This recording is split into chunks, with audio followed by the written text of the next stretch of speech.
Hey, Jesse, I want to welcome in the rest of our team, political analyst Mark Halperin, the former lieutenant governor of New York, and New York Post columnist Betsy McCoy. We're also joined by radio host Christopher Arps. Mark, to you, Alvin Bragg is politically ambitious. Most politicians are. What does this mean politically for his future? We know that he's been thinking about running for governor of New York down the road. Does this help or hurt that cause? Well, it probably hurts his cause if he goes forward with a case that is lost. And of course, this case could be, if there's an indictment, could be lost in any number of ways. Could be thrown out, could be, the charges could be dramatically reduced. And of course, there could be an acquittal. So the guy's taking a pretty big risk if he's doing this to help his political career, because it is not a very strong case. Although obviously there'll be a sugar high amongst liberals in New York. He'll go down in history as the first person not just to indict Donald Trump, but any former president. Jesse, I'd love to ask you a question about Donald Trump as a client. How involved is he in his own legal defenses compared to normal clients? That's a great question. And of course, while I can never get into direct communications with clients, what I can tell you is that Donald Trump in private is the exact same as he is in public. He's very engaged. He's very intelligent. He always asks great questions. And he's very, very active in any discussions he has in public or private. More active in formulating strategy than a typical client. Is that fair to say? He has an excellent strategic mind. I'll definitely put it that way.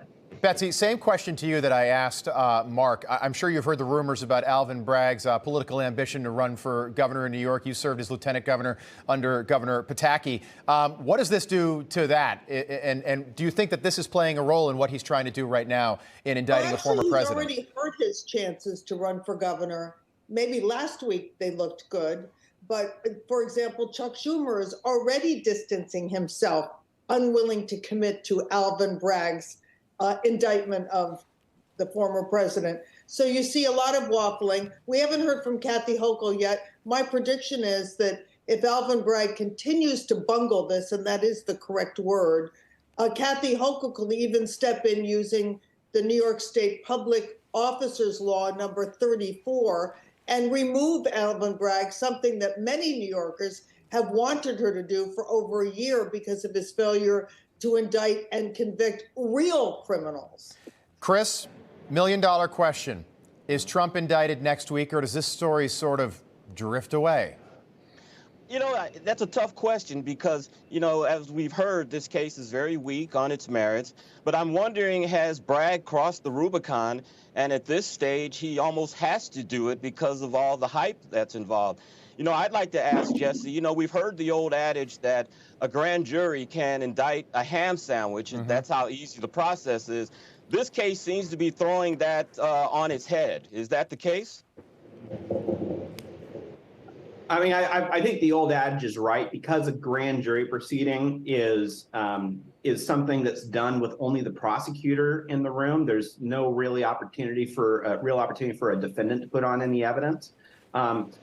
So I think that, as usual, the grand jury is going to do probably what the prosecutors want them to do.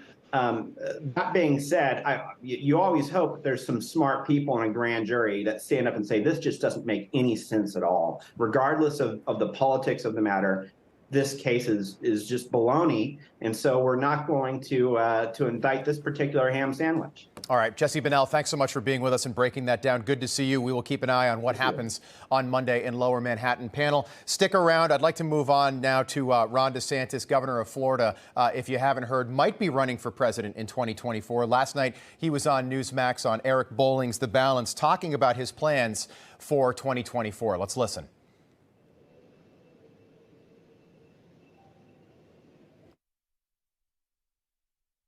The elephant in the room, sir, Governor Ron DeSantis, are you running for president in 2024?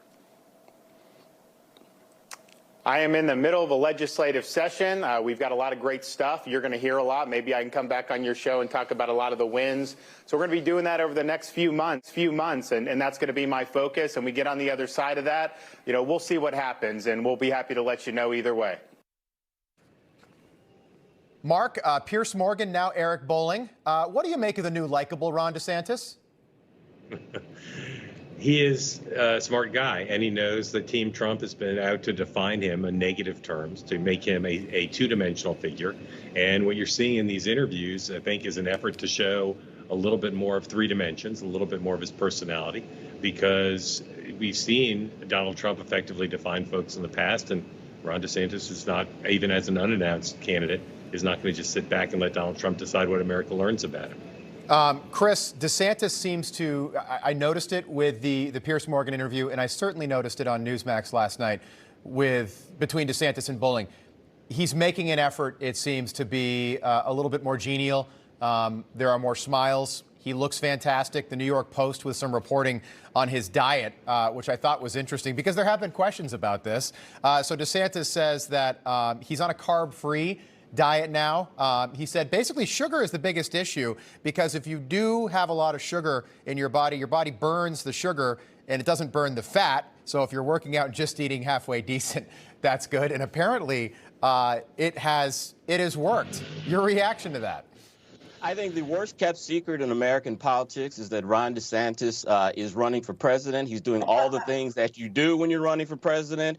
You go to New Hampshire and Iowa, you write a book, a campaign book, and like Mike Pompeo, you lose weight so you don't get the moniker Meatball Ron from Donald Trump. So I think he's running. I think the reason that he's not announcing because there's a state law that says that he can't run for president and governor at the same time.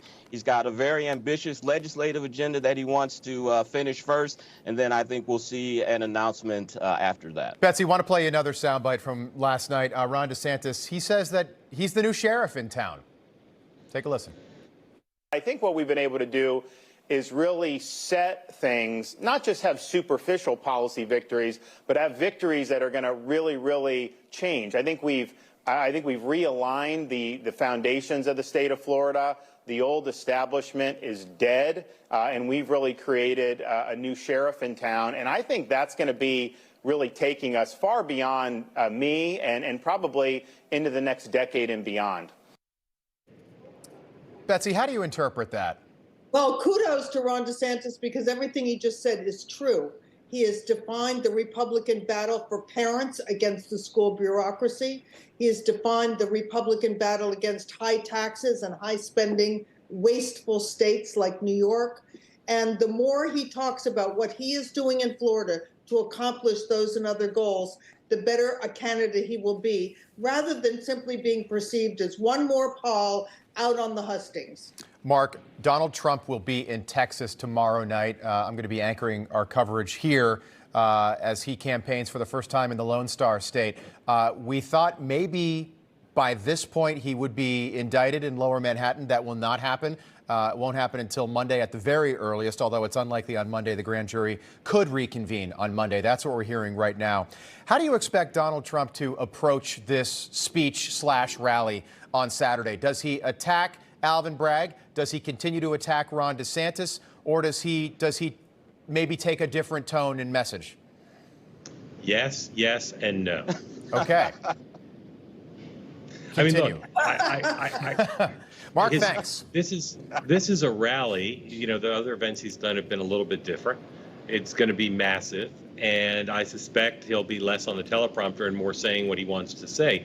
And remember, this is an operation that says 2020 is not the template. The template is 2016.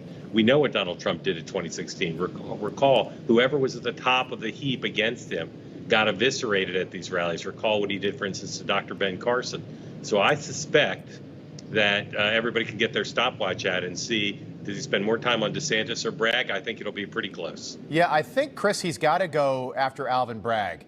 I mean, DeSantis has given a couple big interviews. DeSantis sort of backtracked his territorial dispute comments. The New York Times with some reporting on that regarding Ukraine. He says that Vladimir Putin is absolutely a war criminal. So DeSantis is ending the week, I think, in a really strong way. But so is Donald Trump. If you look at the polls right now, that AP NORC poll out yesterday, Joe Biden's approval rating is 38% right now. It was 45% last month. So on the other side of the aisle, things are not going well for the sitting president, and it seems like Republicans are on the rise again.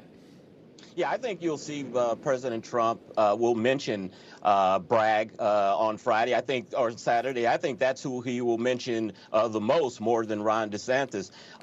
Look, this rally is going to be a great opportunity to raise some money. He raised $1.5 million after he announced last weekend that he was going to possibly be indicted.